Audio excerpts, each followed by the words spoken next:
Pour mieux assainir la ville-province de Kinshasa, une autre opération d'assainissement vient de sortir de laboratoire de l'hôtel de ville. Cette fois-ci, il s'agit de l'opération Coup de poing qui a été lancée par Gentini Ngobila ce lundi 9 janvier. Dans ce journal, votre rédaction en parle. Votre rédaction a fait également la ronde des universités pour se rendre compte de l'effectivité de la rentrée académique. Malgré l'annonce par le ministère des tutelles, pas d'engouement. Prenez donc votre mal en patience dans le développement de ce journal. Vous en saurez un peu plus, mesdames et messieurs. Voilà tout pour le titre de votre journal, le développement sous peu. Bienvenue à toutes et à tous. Prévu depuis quelques mois, le chef de l'État Félix Tshisekedi a présidé une réunion de sécurité élargie à la MONUSCO et à la force régionale de la communauté d'Afrique de l'Est le week-end dernier. Après plusieurs années de partenariat entre la République démocratique du Congo et la mission onusienne, l'heure est donc à la réévaluation de ces partenariats stratégiques, le gouvernement congolais souhaitant la fin de celui-ci après les élections de 2023. Commentaire. Le Conseil de sécurité a récemment renouvelé pour un an les mandats de la MONUSCO et conformément aux souhaits de la République démocratique du Congo, ces partenariats doivent être réévalués pour aboutir à sa fin après les élections de décembre 2023. Voilà pourquoi cette réunion RDC-MONUSCO, prévue pour quelques mois, s'est tenue sous l'autorité du président de la République, Félix Antoine Tshisekedi Tshilombo. Les échanges ont porté sur les conditions de collaboration tripartite FARDC-MONUSCO et forces régionales de la communauté d'Afrique de l'Est afin de concrétiser les résolutions du mini-sommet de Luanda du 23 novembre 2022, stipulant les cessez-le-feu, les retraits, les désarmements et les cantonnements des éléments du groupe terroriste M23, supplétif du Rwanda dans la guerre d'agression injuste subie par la République démocratique du Congo dans la partie est de son territoire. Réunis autour du commandant suprême des FARDC et de la police nationale congolaise, Félix Tshisekedi, les membres du gouvernement concernés, les collaborateurs du président de la République et l'état-major général de l'armée avec les partenaires du pays, à savoir la MONUSCO et la force régionale, ont donc réfléchi sur la planification des actions des opérations entre les trois forces qui devra permettre de ramener la paix et la stabilité dans la partie est de la RDC, en accordant protection aux populations civiles menacées des violences physiques, en apportant appui au programme PDDRCS et à la réforme du secteur de sécurité. La MONUSCO est appelée également à soutenir les FARDC et la force régionale de la communauté d'Afrique de l'Est dans leurs objectifs de ramener la paix et la stabilité en RDC. Peu avant cette réunion élargie, le président de la République avait convoqué la partie congolaise composée du vice-premier ministre des Affaires étrangères, du ministre de la Défense, du porte-parole du gouvernement, du conseil spécial du chef de l'État en matière de sécurité, du coordonnateur de la sécurité interne et du mandataire spécial du chef de l'État ainsi que l'état-major général pour pouvoir mettre en place une stratégie nationale. J'en ai parlé dans le sommaire de votre journal. C'est parti avec l'opération Coup de poing annoncée par l'hôtel de ville de Kinshasa. C'est environ de 4 heures du matin que le gouverneur Gentini Ngobila a, à partir du marché pirate hindou à Massina, donné les go de l'opération de destruction de marchés irréguliers et autres. C'était en présence du vice-gouverneur Gérard Moulumba et du général Silvano Kassongo qui coordonnent cette opération. Suivez. Dur à l'ex, c'est de l'ex, dit-on. La loi est dure, mais c'est la loi. Sur le terrain, la nouvelle opération a consisté à l'éradication de marchés pirates, enlèvement des épaves et véhicules mal garés, destruction de kiosques et terrasses de fortune, garages pirates, l'interpellation de vendeurs et vendeuses de l'eau conditionnée dans des sachets plastiques, communément appelés eau pure, la délocalisation de parkings de véhicules et arrêts de bus, mais aussi l'évacuation de points noirs ou décharges pirates de déchets pour assurer l'assainissement des lieux, dont le souci de préserver un climat assaini à la population congolaise, comme le dit le premier citoyen de la ville. Nous avons lancé un communiqué depuis 4 jours et aujourd'hui c'était donc le deadline. Il fallait débarrasser toutes les emprises le long du boulevard Mouma, sur le tronçon compris entre l'aéroport de Djili jusqu'à la première rue de Mété. C'est ce que nous avons fait. Vous avez vu donc l'équipe de l'hôtel de ville. Il s'agit de moi-même, vice-gouverneur, ou de Jonathan Kassongo. Elle s'affiche complète. Donc nous sommes tous là. les policiers nous ont assistés. On a fait travailler 1000 policiers. Nous avons fait travailler également l'unité spéciale de la protection de l'environnement de la ville de Kinshasa. Nous avons débarrassé des emprises publiques de tous les vendeurs. Et on a aussi évacué donc, les étables qui encombraient cet espace. Donc l'opération s'est faite avec beaucoup de succès. De manière ferme, l'exécutif provincial prévient que les récalcitrants seront appréhendés par les éléments de la police et sanctionnés par les OPJ. L'opération coup de poing a débuté aux petites heures de ce lundi à Kinshasa. Elle consiste à dégager notamment de kiosques et étalages obstruant la voie publique, bien que liés à certains commerces. Pour un élu provincial joint par Claude Congo, c'est une bonne initiative, mais le gouvernement provincial doit créer d'autres endroits pour permettre à des vendeurs victimes de continuer à exercer leur travail. C'est une décision d'abord courageuse de la part des autorités parce que c'est, comme vous venez de le souligner vous-même, assez impopulaire. Ce sont des décisions qui doivent être prises si on veut permettre à Kinshasa de revêtir sa robe de Kinshasa la belle. Il y a maintenant un souci avec les familles. Vous savez que la plupart de ces gens qui vendent sur l'emprise publique sont ces vendeurs-là, en tout cas ces femmes et hommes, sont pour la plupart les gagne-pain de leur famille. Ils nourrissent leur famille avec cet argent-là et leurs enfants vont à l'école avec cet argent-là. Maintenant, les déguerpir comme ça risque de créer des problèmes sociaux. Ils ne seront plus prendre en charge de leur famille. Et on aura comme ça des koulouna, certains qui vont abandonner ça, ils deviennent des koulouna et tout ça. Donc je pense qu'il fallait aussi envisager des lieux alternatifs, c'est-à-dire aménager des marchés ailleurs ou dans les routes secondaires, leur permettre au moins d'aller vendre dans ces routes secondaires pour qu'il n'y ait pas ces problèmes sociaux dont vous parlez. Donc là, l'opération est bonne, mais il faut des alternatives pour ces personnes-là, pour ces vendeurs-là. La plupart sont sans emploi. Non, ils doivent faire les deux à la fois. Comme vous l'avez dit, ils ont déjà commencé l'opération. Mais il faut en même temps déjà mettre en place ces mesures alternatives. J'ai dit d'aménager des lieux pour les marchés, permettre à ces gens de les vendre ou des routes secondaires et tout ça. Donc pendant qu'on avance avec l'opération, on peut aussi en même temps déjà trouver des solutions pour ces personnes-là. Moi, je pense que c'est possible. Donc nous sommes de cœur avec eux et nous allons, comme je viens de le dire, faire pression sur les gouvernements provinciaux pour que des lieux alternatifs puissent être trouvés. Parlons à présent autre chose dans ce journal, comme annoncé par le ministre de l'Enseignement supérieur et universitaire, Moïndo Nzangi. La rentrée académique est effective ce lundi 9 janvier. Seulement, elle n'a pas connu l'engouement attendu. Plusieurs universités ou instituts supérieurs n'ont pas encore repris, tels que l'Institut supérieur de commerce. Toutefois, à l'université Révérend Kim, certains étudiants ont répondu présents à ce rendez-vous de la rentrée. Constat fait pour vous par Jonathan Bakele et Ruben Manata. La rentrée académique fixée pour ce lundi 9 janvier, à travers tout le territoire national, par le ministère de l'Enseignement supérieur et universitaire, est effective dans quelques universités ou instituts supérieurs à Kinshasa. Ici, à l'université Révérend Kim, seules les facultés de droit et médecine ont organisé des cours essentiellement pour les promotions des recrutements. Le président adjoint des étudiants de cet établissement affirme que la rentrée est effective et que certains étudiants ne se sont pas présentés ces premiers jours pour cause des pluies qui s'est abattue dans la matinée et en début d'après-midi. Je dirais qu'ici à l'université Révérend Kim, la rentrée est effective. D'ailleurs, vous avez fait la ronde des auditoires. Vous avez les images, vous avez vu vous-même que les étudiants étaient en train de suivre les cours. C'est depuis 8 heures juste que les étudiants ont appuyé en fait les auditoires des cours.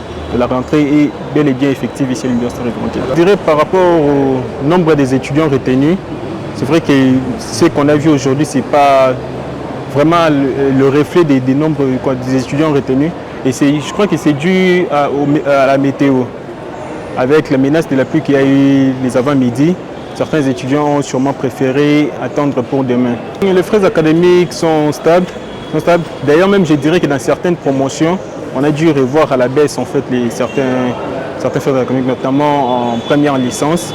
On a dû revoir à la baisse parce que vous savez que les étudiants qui passent en première licence viennent des classes finalistes où ils payent notamment beaucoup de frais. Et l'université a décidé de leur faciliter un peu la tâche en première licence pour pouvoir payer moins que des années antérieures. Signalant qu'à la veille de la rentrée académique, le ministre Moïno Nzangi a inspecté certains chantiers en pleine construction des différentes universités dans la capitale dans le but d'évaluer l'avancement de ces travaux.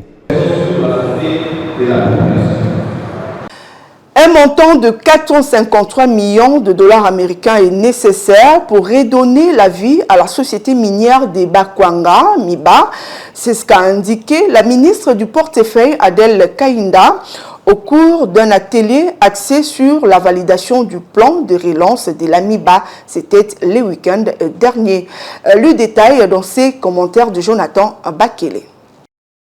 La ministre du portefeuille Adel Kaninda a indiqué au cours d'un atelier axé sur la validation du plan de relance de la minière des Bakwanga qu'un montant global de 453 millions de dollars américains est nécessaire pour la relance de cette entreprise. Elle a indiqué que ces plans de relance de la MIBA permettra au gouvernement central de tabler sur la relance effective de cette entreprise en s'appuyant sur les recommandations de parties prenantes. Ces plans sera également accompagnés d'un investissement de 161 millions de dollars américains. Cependant, la relance de la société minière de Bakwanga suscite beaucoup d'espoir pour les populations de l'espace Grand Kassai, ce qui a été observé lors du dernier passage du président de la République, Félix-Antoine Tshisekedi, dans cette partie du territoire national. Signalant que ces assises ont réuni plusieurs parties, à savoir le ministère des Mines, des Finances, du Budget, les conseils présidentiels de veille stratégique, les comités de pilotage et la réforme des entreprises publiques et les conseils d'administration de la MIBA.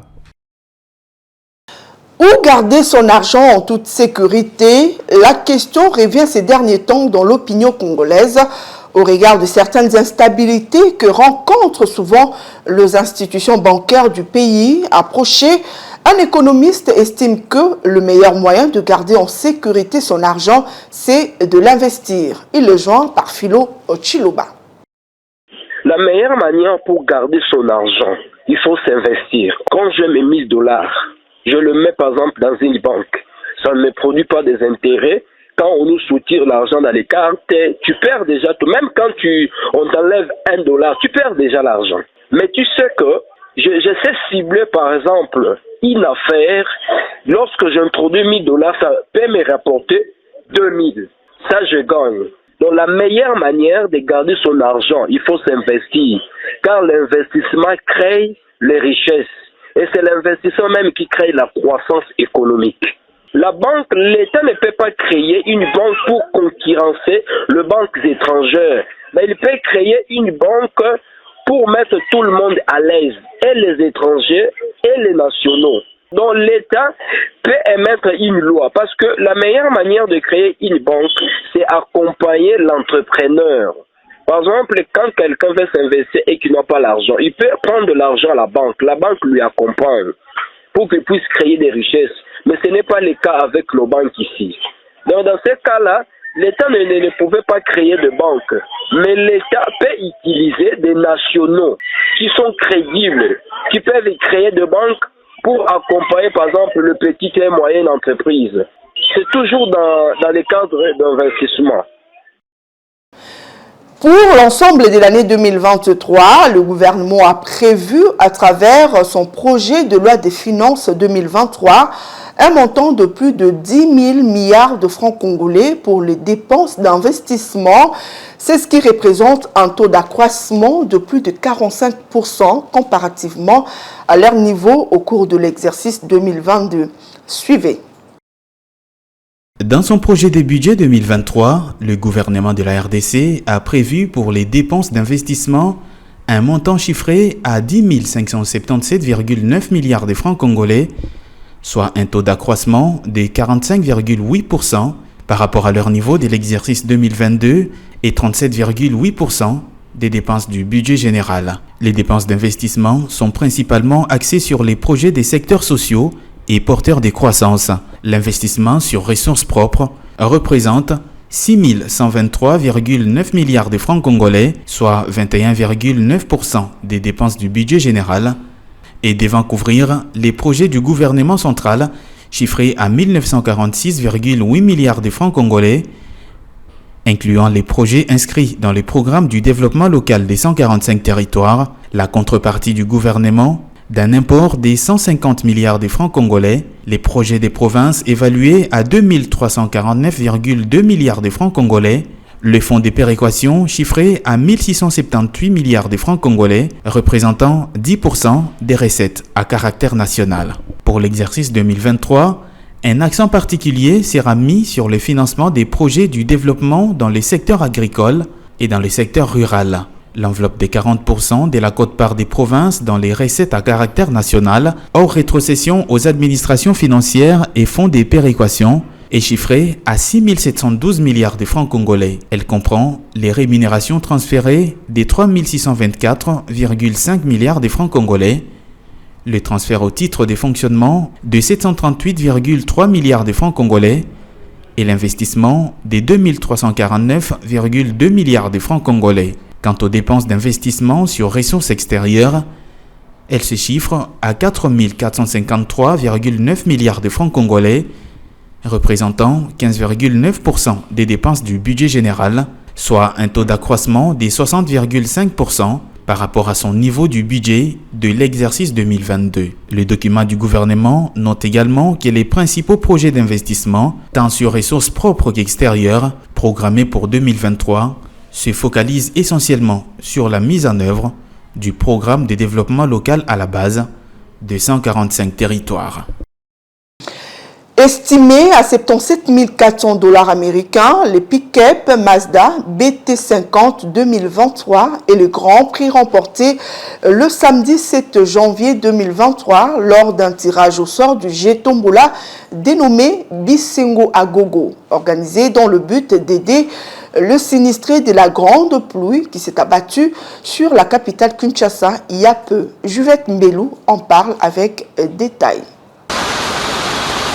C'est en vue de venir en aide aux victimes de dernières pluies diluviennes qui se sont abattues à Kinshasa que Foigny Congo a organisé ce jeu tombola dénommé Bisengo Agogo. Lors du tirage au sort ce week-end, les participants ont remporté plusieurs cadeaux de la marque LG. Cette activité ne date pas d'aujourd'hui.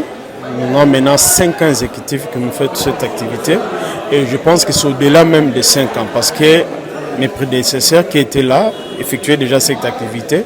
Cette activité a pour objectif de satisfaire nos clients, nos fidèles clients qui ont l'habitude de faire confiance à la marque LG. C'est de cette façon que nous pensons à les remercier chaque année pour leur montrer quel amour nous avons envers eux. Le gagnant du Grand Prix n'a pas manqué d'exprimer ses motifs de satisfaction. À ce moment ici, je suis vraiment très heureux parmi tous les participants de CG Tombola. Je suis vraiment très heureux et je remercie tout d'abord l'Éternel Dieu parce que c'est lui le père des temps des circonstances.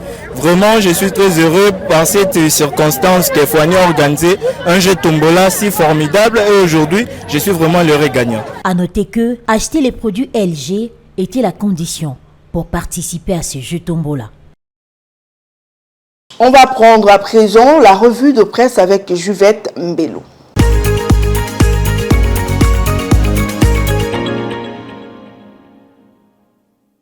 Bonsoir et bienvenue dans cette revue de presse économique. Débutons cette revue de presse avec Forum des As qui titre à sa une « Relance de l'Amiba, il faut 453 millions de dollars américains ». Le journal note que l'Amiba, société minière de diamants, peine à relancer ses activités.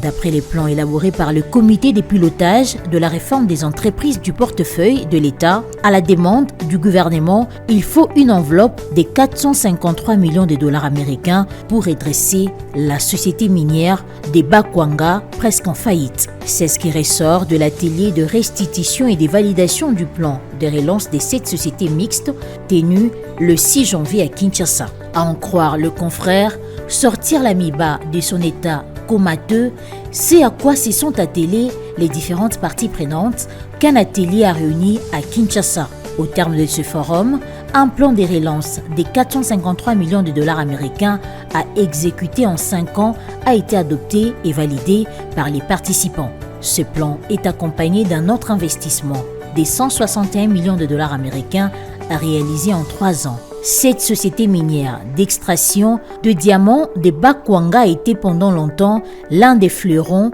de l'économie de la RDC aux côtés de la Gécamine, poursuit le journal. Dans les années 1980, elle faisait vivre 40 000 personnes, employées et leurs dépendants. Terminons cette revue de presse avec Africa News qui titre à sa 14e page « Le FPI explique les raisons du retard dans l'exécution des projets financés sur fonds propres ». Le journal a fait savoir que le Fonds des promotions de l'industrie, FPI, fixe l'opinion sur les retards observés dans l'exécution des projets qu'il a financés à Mbuji-Mayi et Kananga dans le cadre du programme présidentiel accéléré de lutte contre la pauvreté et les inégalités lancé le 16 octobre 2019 en vue de sortir de la pauvreté 20 millions des Congolais vivant en milieu rural et périurbain dans les 145 territoires du pays. Contrairement à une certaine opinion qui estime que ce retard est dû au fait des détournements des fonds alloués aux travaux, le FPI dément et précise que les travaux concernant essentiellement la réhabilitation et la modernisation de l'école Kalenda Mudishi, la construction de la station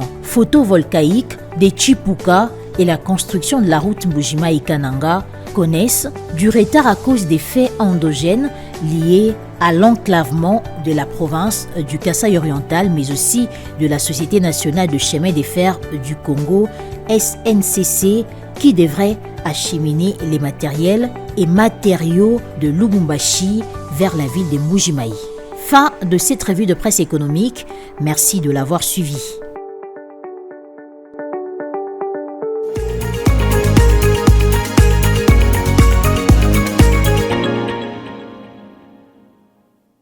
Avant de boucler complètement cette édition d'information, on va prendre le rappel de titres pour tous ceux-là qui nous ont pris en cours. Pour mieux assainir la ville-province de Kinshasa, une autre opération d'assainissement vient de sortir du laboratoire de l'hôtel de ville. Cette fois-ci, il s'agit de l'opération Coup de poing qui a été lancée par Jean-Tiningo Bilambaka ce lundi 9 janvier. Dans ce journal, vous avez suivi cet élément de votre rédaction. Vous avez suivi également dans ce journal, votre rédaction a fait la ronde des universités pour se rendre compte de l'effectivité de la rentrée académique malgré l'annonce par le ministère des tutelles, pas d'engouement, et le constat a été fait pour vous par Jonathan Bakele et Ruben Manata. Nous voici arrivés à la fin de cette édition d'information. C'était un plaisir pour nous de vous la présenter. Quant à nous, on vous dit merci pour votre attention soutenue. Bonne semaine à tous.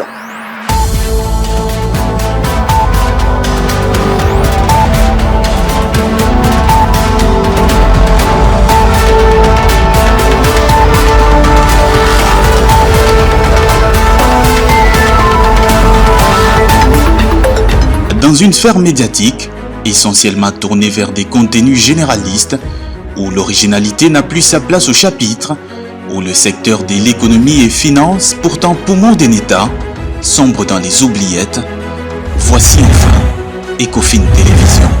Économie et finance télévision, votre chaîne thématique essentiellement économique, vous offre un contenu original. Nous traitons des questions monétaires, commerciales, énergétiques, minières, pétrolières et environnementales. Notre créneau, vous proposer des informations, des analyses, des perspectives et prévisions économiques. Ecofin Télévision vous permet également de comprendre la coopération entre les États et les institutions, sans oublier l'épineuse question de la dette. Ecofin Télévision, tout savoir sur les investissements, les échanges commerciaux, la balance commerciale et la balance des paiements, le taux d'échange, l'état des lieux de la lutte contre les détournements des finances publiques, la coopération bilatérale ou multilatérale. Ecofin Télévision vous explique comment l'économie nationale est directement liée à l'économie mondiale. Notre particularité fait notre originalité. C'est pourquoi nous disons Ecofin Télévision, mieux que savoir sur l'économie et finances, comprendre.